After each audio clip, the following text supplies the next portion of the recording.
Hi, welcome to our video. This is decreasing gender disparity in golf for women. We've created a poster here to illustrate a few statistical things that we have found, and after talking to some golf professionals in the community, we kind of decided or figured out a local kind of gender disparity. So a lot of the data that we have is kind of centered around the immediate area. We do have some information about other places too, but I have with me all my group members, so I'll let them go around and introduce themselves first, and then we'll get started in their respective fields. I'm Brennan, Elsasser. Clark Gustafson. Daniel Spurling. Brennan, Wyatt. I'm John Kight. Let's kick it off with some history here. Yeah, so golf as we know it originated in Scotland in roughly the 15th century.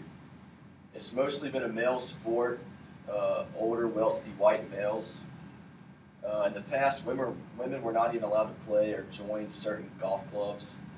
A big starting point was in 1916 when the PGA was formed, and that was just males. Later on in 1950, ladies made a big push with golf when the LPGA was formed. Another big landmark in the history of golf was with Title IX in 1972.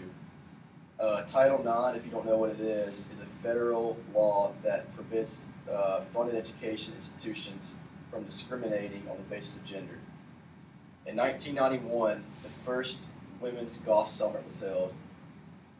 Pretty much what that was when women leaders in the golf industry met to discuss ways to increase women's participation in golf. Another big landmark with the history of golf was in 2012 at Augusta National when the first female member was allowed to join. So next we're going to jump into women and kind of focus on them. We noticed that from doing a study over at Lonnie Pool, which is a local golf course in Raleigh, that on average 1 in 17 of the members at the course are women, and that's out of 290 total members. And actually, of those members, we found that only 6 of the females were actually just members on their own because they genuinely enjoyed playing golf. Most of them were only members because their husband or their family members were also members. Yep. So through the National Golf Foundation, we found that a majority of, or not a majority, but an increasing number of women find that they don't feel welcomed in the golf industry. That they have high barriers to entry, so it's harder for them to become involved. And then we also found that women tend to play fewer rounds than men. Even those that do participate in golf play less than the men that also participate. So not only are there fewer participants, but the participants participate less. And for the males at Lonnie Pool, last year there was about 40,000 rounds of golf played at Lonnie Pool, and of that they have 150 members, but only 2 of those members are female. And besides Lonnie Pool, Augusta National Golf, on a bigger scale, has the only male tee boxes of all their members, and all the golf courses for USGA are male architects. So it kind of narrows down that field, again, for the male-female disparity. And up until 2002, there were still 2 golf courses that were male-only members. So we've come up with some recommendations to help gender disparity, to decrease gender disparity.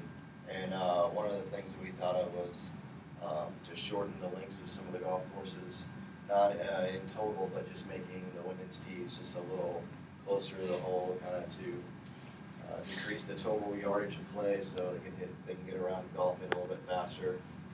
Right now, the typical round is about 4.5 hours at Lonnie Pool, which is pretty discouraged upon. They can have promotional packets done, like Groupon and Group Golfer, things like that. Booking in a group for a reduced rate could attract some more attention to the golf course. They can purchase more apparel and female-specific items in the golf shop. I know especially at Lonnie Pool there aren't a huge number of inventoried items in the golf shop for females. You could even develop a female-only group instructional program where you give a reduced rate for a group lesson. You invite other members or members' wives or other women in the area for golf lessons and maybe up the membership a little bit. And lastly, we just thought simply enough just creating social media format or forum. That seems to be the easiest way and most convenient nowadays. So last but not least, let's take a look at this graph up here. We have a bar graph and a pie chart that represents different genders, disparity, and participation in golf.